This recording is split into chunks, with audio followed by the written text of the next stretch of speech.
Hey, this is Dave DeCamp from antiwar.com. This is anti-war news for Tuesday, July 18th, 2023.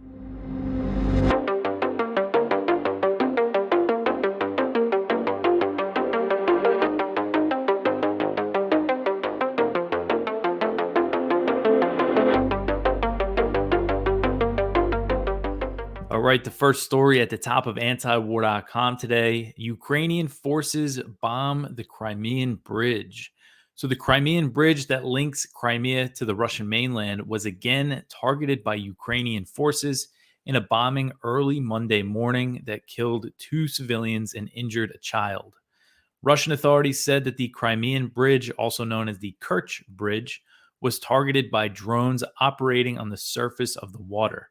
The previous attack on the bridge that took place in October 2022 was a truck bombing. So, Ukrainian sources have told media outlets that the attack was a joint operation between Ukraine's security service, the SBU, and Ukraine's Navy. The government in Kiev hasn't officially taken credit for the attack, but they've hinted at responsibility. And that's typical of covert attacks, on Russian territory. It's very clear that it was Ukraine, but they don't officially take credit for it. But, you see a lot of comments from Ukrainian officials, and they certainly make it known that they're happy about these attacks. So, Russian authorities initially halted vehicle traffic on the bridge to assess the damage. According to RT, the bridge partially reopened for vehicles early Tuesday morning, and rail transport has resumed. So, the Crimean bridge is a sensitive target for Russia. The last time it was attacked, Russian President Vladimir Putin significantly escalated the war. So, again, this is back in October 2022. In response to the truck bombing on the Crimean bridge, the Russian military began large-scale missile strikes on Ukrainian infrastructure, which it didn't do before October 2022. And we've seen those bombardments since then.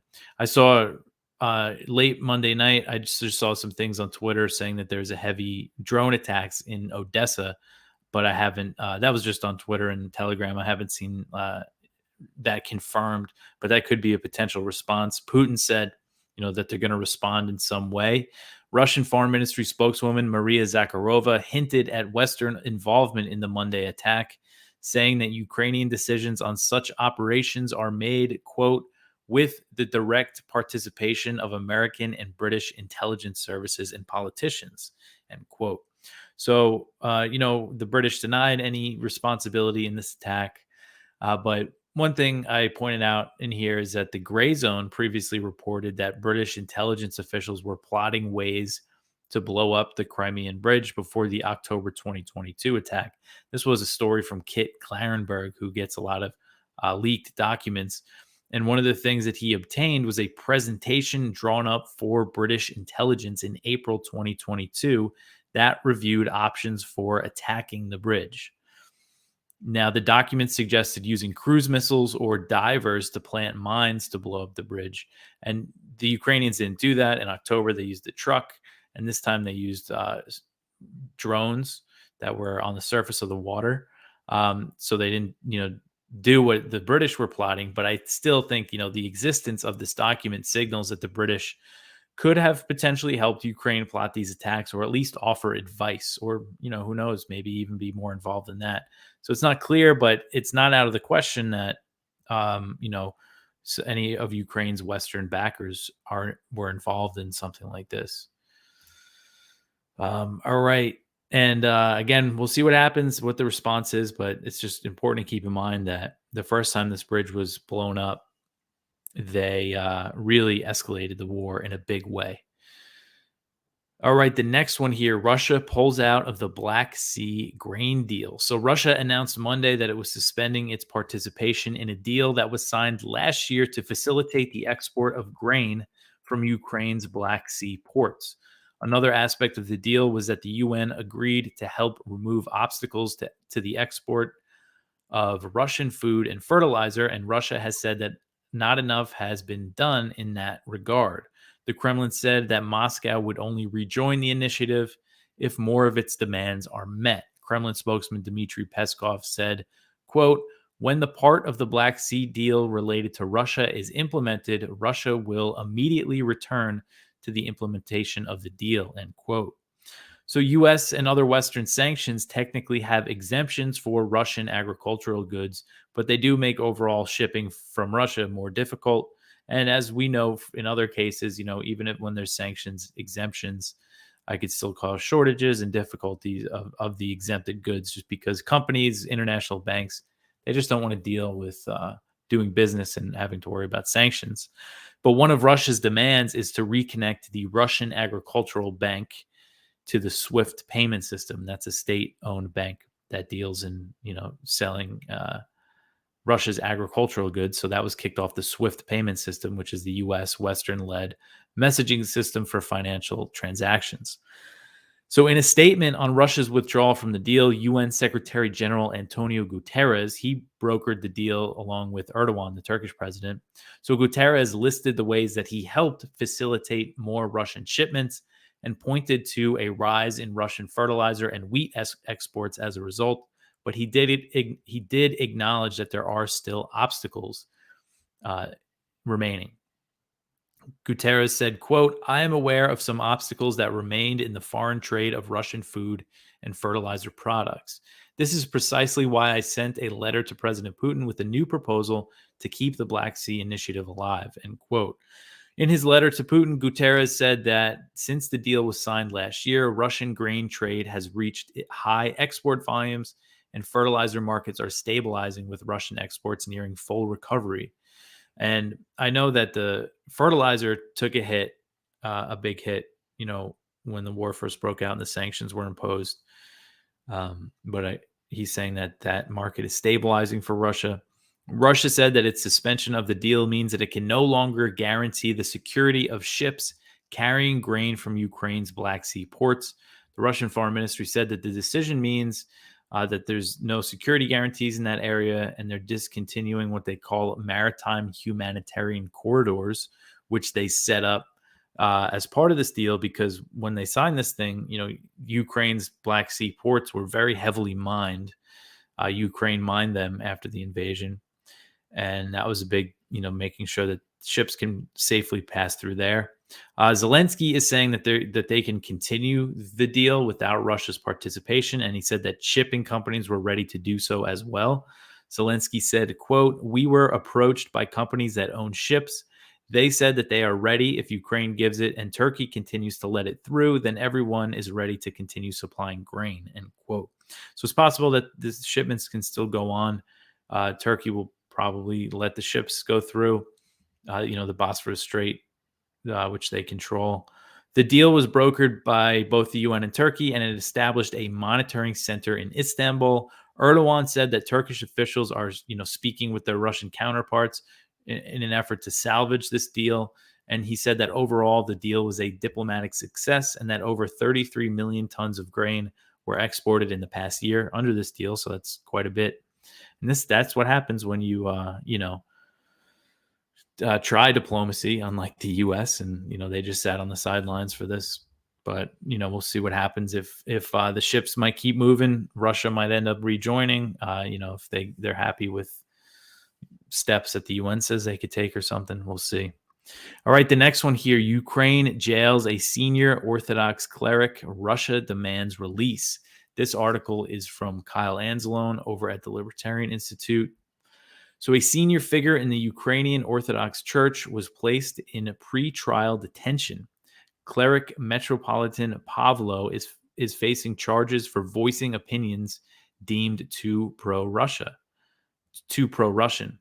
A Kiev court ordered Pavlo to jail on Saturday. The cleric's bail was nearly $900,000, and he can remain in pretrial detention for a month. The judge claimed that he violated a court order by contacting a witness in his trial. Pavlo said he did not know that the person was a witness. So he was placed under house arrest on April 1st. And again, this is over allegations that he's saying things that are pro-Russian or pro-invasion. And so he's part of the Ukrainian Orthodox Church, which has historic ties to Russia and Moscow. After the invasion, they cut ties with Russia. They denounced the invasion, but that wasn't enough for Ukraine. Zelensky's been leading this crackdown against this church. And then there's another Orthodox church inside Ukraine, which I believe is the Orthodox Church of Ukraine. So it's very similar name, but that one does not have the historic links to Russia. Um, but this is just a big, they're arresting priests and seizing the churches and everything. So this is all part of the de-Russification campaign that Zelensky has launched. All right. So the next one here, senators say that NATO expansion into Asia is inevitable. So Senators Dan Sullivan, he's a Republican from Alaska, and Tammy Duckworth, she's a Democrat from Illinois, they agreed on Sunday that NATO expansion into Asia was inevitable as the Western military alliance increasingly has its eyes on China. Both senators made the comments on NBC's Meet the Press when asked by host Chuck Todd if NATO expanding into Asia was inevitable. Sullivan replied that he thinks it is. And Sullivan was part of the Senate delegation that attended the NATO summit in Vilnius last week. So the communique that was issued by the alliance mentioned China more than a dozen times, compared with just one mention in the previous year's NATO summit communique. So that is a pretty big difference. And Stoltenberg was his rhetoric was a little harsher against China than what was in the communique. But Sullivan said, quote, "It wasn't just the mention of China several times, almost 20 times in my count, but you probably saw the leaders who were there, the Prime Minister of Japan, Prime Minister of Australia, the President of Korea," end quote. So they were all, President of South Korea, the leaders of Japan and Australia were all at this summit. And, that is a big message to China that, and that's what NATO is saying that they want to do. They've named China as a threat, and they're saying they want to increase cooperation with these countries as part of this strategy against China. So you had Sullivan on Meet the Press, and then Duckworth came on after him, and she was asked by Chuck Todd if she agreed with Sullivan's, with what he said, that he believes NATO expansion into Asia is inevitable. And she said, quote, "I agree with my friend, and frankly, it already has started to do that with our successful AUKUS agreement between the UK, Australia, and the United States," end quote. So that's the deal that is going to get Australia nuclear-powered submarines. Eventually, it's going to take a while, and they're going to get the technology to make to build their own submarines. And building alliances in Asia is a major aspect of the Biden administration's strategy against China.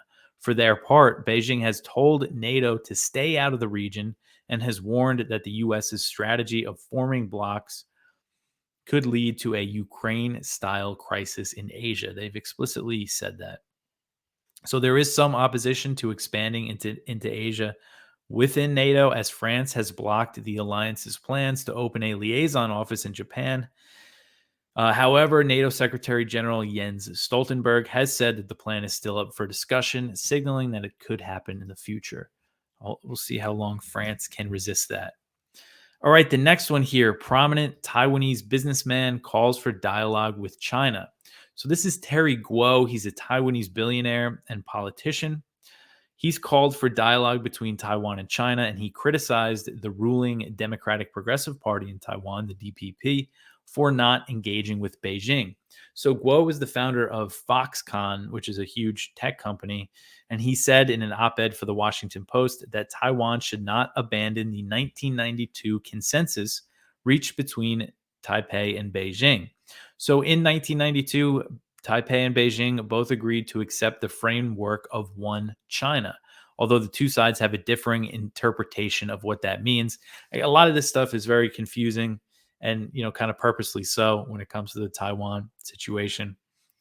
But Guo said that by accepting that framework, the two sides were able to hold talks and reach productive agreements. He said, quote, "But shortly after Tsai Ing-wen became Taiwan's president in 2016, China cited her refusal to accept Beijing's interpretation, which includes Taiwan as part of China, as a justification to end the cross-strait talks, and they have not resumed," end quote. So since Tsai, again, of the DPP, became president in 2016, they have not been talking China and Taiwan. So Guo is a member of the main opposition party, the Kuomintang, which is more friendly toward the mainland than the DPP.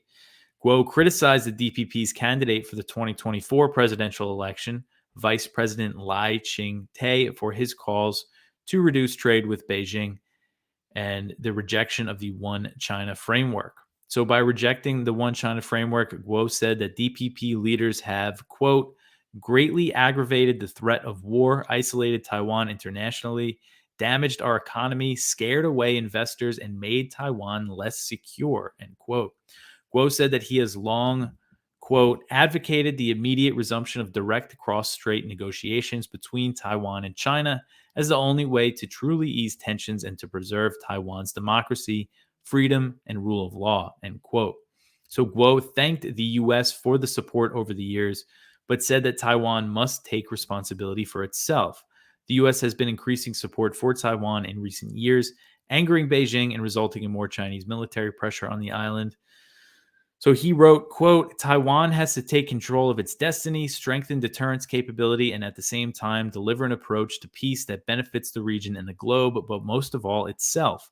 It can do so only by working with China directly on the basis of the One China framework, end quote. So I thought this was interesting. Guo, earlier this year, he announced that he was running for president. He wanted to get the nomination of the KMT, the Kuomintang Party, but they ended up nominating new Taipei Mayor Hu Yu-yi, and Guo said that he would support his candidacy.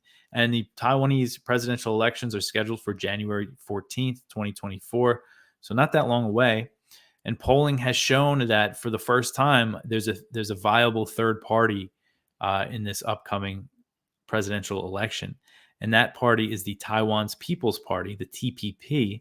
They were founded in 2019, so they're very new, very young party. But they've been leading the Kuomintang in recent polling, while the DPP has been the front runner. So it's interesting. I linked to the Wikipedia of the polls that they update on the Taiwan presidential election polls. So the DPP is ahead of pretty substantially when all three parties are in the polling. There's a fourth party as well, but this is the first time that a third party besides the Kuomintang and the DPP is polling over 20%. But what's interesting is that they have Guo in here in some of these polls, and if they don't include the TPP and they include Guo in the polls, he beats the DPP by himself. So I think he's pretty popular, and I believe the Kuomintang's current candidate isn't so much as popular because you look at the polling, he's not doing very well. But when they put Guo in there, he does pretty good. But that's if they remove the other party. And then they also have polls for if the KMT and the TPP band together, they would beat the DPP. So anyway, it's definitely something to keep an eye on, the Taiwanese presidential election. It's going to have a big impact on, U.S.-China relations going forward. All right, the next one here, Beijing protests to the U.S. over a visit by Taiwan presidential candidate. So Taiwan's vice president, who again is running to be the president, is going to be stopping in the United States as part of a trip to Central America, and China is protesting it. And of course, they're never happy about official contacts between Taiwanese officials and U.S. officials. It's not clear if he is going to meet with what officials he's going to meet with. So we'll see how, because if he holds some meetings with, say, members of Congress, that'll make China more angry. And the U.S.'s argument is, we've had 10 Taiwanese vice presidents travel through here over the past few decades. It's not a big deal. It happens all the time. But of course, relations between the two are at a very low point. All right, let's see. The next one here, U.S. general says that weapons stockpiles are dangerously low. So this is another one from Kyle at the Libertarian Institute. As Washington ships billions of dollars in arms to Kiev, a general is warning that American stockpiles are becoming dangerously low. The Defense Department official called for the weapons industry to increase production. So this is General James Hecker.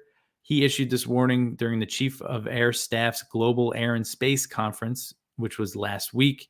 He said, quote, now you add that we're giving a lot of munitions away to the Ukrainians. which I think is exactly what we need to do. But now we're getting dangerously low, and sometimes, in some cases, even too low, that we don't have enough, end quote. And this is, as these cluster bombs are being sent, the U.S. started sending the cluster bombs and defending the move. Biden said that they're running out of ammunition, that both Ukraine and the U.S. Blinken made the same argument. Sometimes I think part of this is kind of they're saying this to, try to increase the production so it'll benefit all the arms makers, the arms industry. But it does seem like they are getting, really depleting their stockpiles by sending all this ammunition to Ukraine. And of course, it makes you wonder how sustainable all this is. All right, the last one here. The Marshall Islands seeks more nuclear compensation. So the Marshall Islands is seeking more compensation from the U.S. for the health and environmental damage caused by U.S. nuclear testing as part of negotiations to extend a deal that gives the U.S. military access to the Pacific Island nation. Between 1946 and 1958, the U.S. detonated 67 nuclear bombs on or above the Marshall Islands, including Castle Bravo, which was the largest ever nuclear weapons test conducted by the U.S. The U.S. agreed to give the Marshall Islands $150 million in the 1980s and insists that the funds were a final settlement for the issue, but the amount fell well short of what is needed to clean up all the radioactive debris. 67 nuclear bombs were tested, and that Castle Bravo one, they say, was 1,000 times more powerful than what they dropped on Japan. So, of course, $150 million, the people of the Marshall Islands look at that, as an insult. So Marshall Islands Foreign Minister Jack Aiding, he testified before the Senate Committee on Energy and Natural Resources last week and called for more compensation from the U.S. to renew the agreement with his country, known as the Compact of Free Association, or COFA. So the U.S. has these COFA agreements with the Marshall Islands, Micronesia, and Palau, and renewing them is key to the U.S. strategy against China because it not only gives the U.S. military access to the Pacific Island nations, but it allows the U.S. to deny other militaries access to the area. So Joseph Yun, who's the U.S. envoy to negotiate these agreements, has said that the U.S. reached a deal with Micronesia and Palau, but the Marshall Islands is still holding out. The U.S. has offered the Marshall Islands $2.3 billion in assistance over 20 years and a $700 million trust fund. So that is what the deal is, these agreements. The U.S. is also giving billions to Micronesia and Palau. It's basically the exchange. They give them aid in exchange for military access. And again, the big thing is that it's not just military access. It's also, they could also deny China's military to access the area. But the Marshall Islands foreign minister says that his country is seeking more compensation for the nuclear testing and detailed some of the horrors that the Marshallese have faced due to U.S. nuclear tests. So this is, there's a lot to get into when you talk about U.S. nuclear weapons testing on the Marshall Islands. It's a really dark chapter in U.S. history. And, the big one is this Castle Bravo test. This took place in 1954. And Aiding said that U.S. military officials, quote, learned that a change in wind patterns threatened to bring fallout to inhabited atolls that had not been evacuated. They went ahead with the test anyway without warning the islanders, who were blanketed in radioactive fallout and had no idea what it was or that it was dangerous, end quote. So one of these atolls that was covered in radioactive fallout, he said that as a result, 70% of the children that lived there under 10 developed thyroid cancer, and many women of several of the affected atolls later gave birth to babies who resembled jellyfish and peeled grapes. So really bad birth defects, and they're still dealing with these health effects today. So one of these atolls, the Ronglap Atoll, that, this nuclear fallout fell on them. It was basically ash falling on them. They didn't know what it was. They were evacuated by the U.S. a few days after the test, but they returned 3 years later, even though the U.S., told them that they could go back, even though they knew it was heavily contaminated. And the reason why they did that is because the U.S. wanted to see what the impact of all this radiation would be on these people. So they used them as guinea pigs. again, it's really shocking stuff if you don't know anything about it.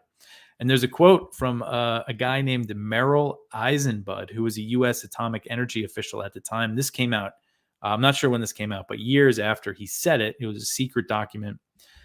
And he said that it would be interesting to see how the radiation affected the people of this atoll.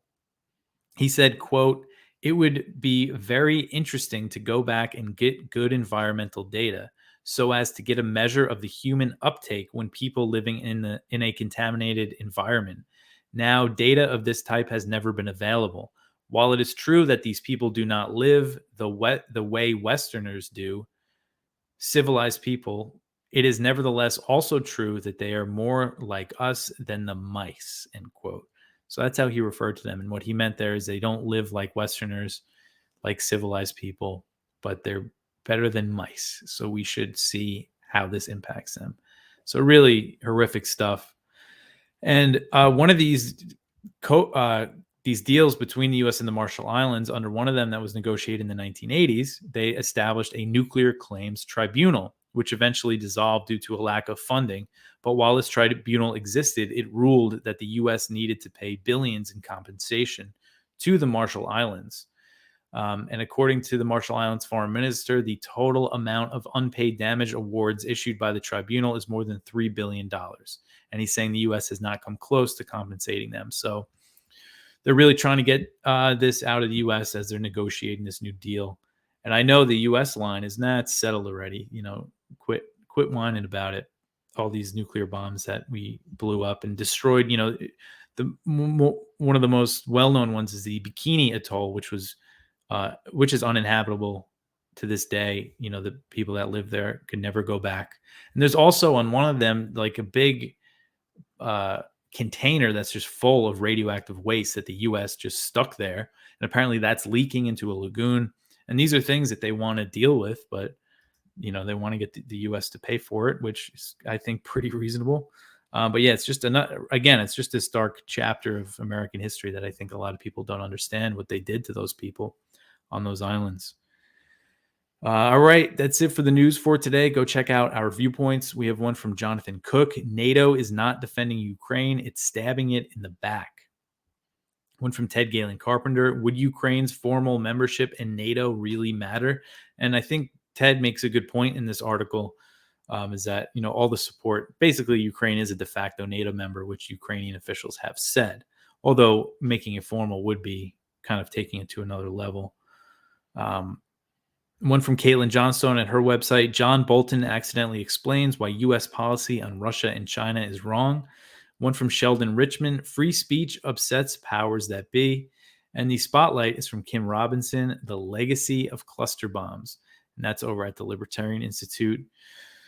But that's everything for me for today. And a listener actually informed me that today, July 18th, marks 1 year since I've been doing this show. The first episode came out on July 18th last year, which is pretty cool. I didn't realize it's been a year already. So I appreciate all the people that listen and watch and support us at antiwar.com. I've been enjoying doing this show. The big thing I've been trying to improve when it comes to the show is pronunciations. I know I mispronounce a lot of things, and I've been working on that. And that's something, because I read everything. I don't really watch the news these days. Everything that I write, is based on things I read. So it was when I first started the show, that's when I realized how I needed to work on my pronunciation. So again, any feedback you have and any other tips, advice, suggestions you might have for the show, ways to improve it. Another thing I want to do when it comes to the videos, kind of increase the production value, get a better camera, kind of better lighting in my dark office when I record this at night, and kind of work on the screen so it's easier for people to read. So I'm going to, think about some ways there that I can improve things. But that's it for me for today. Again, thanks for listening, especially if you've been doing it this whole time for a whole year now. But I'll be back tomorrow with some more news. Thanks for listening.